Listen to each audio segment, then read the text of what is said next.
Yan! Well, ngayong summer, summer vacation, Patrick, mahalaga na mabigyan natin ng kakaibang espasyo yung kabataan upang matuto ng mga kasanayan. Hindi kadalasang itinuturo sa mga eskwelahan. Oo, kaya naman upang bigyan nga tayo ng ideya kung paano natin mapapanatiling engaged at active ang mga bata ngayong summer. Nakita na po natin kanina yung sample, ano? Kasama natin sina Sensei Engineer Esel Bono Aquino, Sensei Ronald Gonzalez, Sensei Resty Fillarca at Senpai Ichian Aquino mula sa Philippine Karate-Do League. Magandang umaga po at welcome sa Rise and Shine, Pilipinas. Good morning po sa inyo. Good morning po. Well, mga sensei, bakit po mahalaga para sa mga magulang na i-enroll nila sa kagaya nitong activities yung mga kabataan pag ganitong panahon na hindi naman sila masyadong busy sa school? Yes po, since mostly po sa kanila is on vacation so whole day po silang nasa bahay, and ang iba is naboboard. So minsan yung gadgets nagiging doon sila po-focus. And then screen time, mas humahaba. So when meron tayong Karate-Do summer class, that's the time na, nalilesen yung screen time. At the same time, naging physically fit sila through the practice of Karate-Do. And then the discipline, the Karate-Do. There's the discipline that they were able to learn during the practice of this Karate-Do. Kaya mahalaga po sa mga parents na, i-enroll po natin ang mga anak natin. Ako po yung tatlong daughters ko, in-enroll ko po dito sa Karate-Do. And they're also doing good at the school, academically.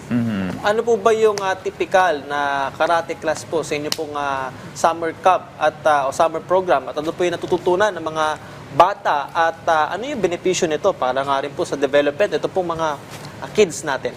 Yon, sir. Good morning dito sa Rise and Shine. So typically, we teach the basic or the foundation of karate. Also, we teach the little bit of practical self-defense and sports. Siyempre, yung discipline ang pinakamahalaga in this different sports karate. Well, alam po natin na ang karate ay physical sport din, Maaring magkasakitan o maaring makasakit. So, paano nyo po napapanatili as kanilang mga sensei na magiging responsable sila sa skills na matututunan nila sa karate? Yeah. When we say karate po, ang notion po agad, diba, is mga suntukan, sipaan, gano'n.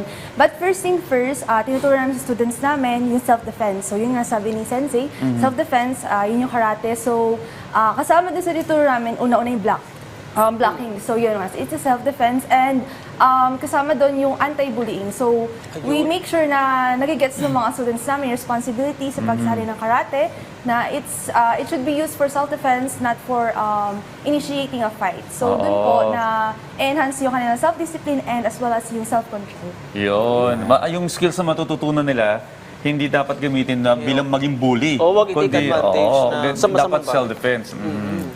Ayun nga, balita namin, isasalihan po kayong international Oy. tournament. Aba, maaari niyo po bang ibahagi sa amin at ano nga pinagiging preparations ninyo para rito at saan po gaganapin? Yes, good morning. Sa darating na May 23, 25, may gaganapin na international tournament sa Sri Lanka, sa Colombo.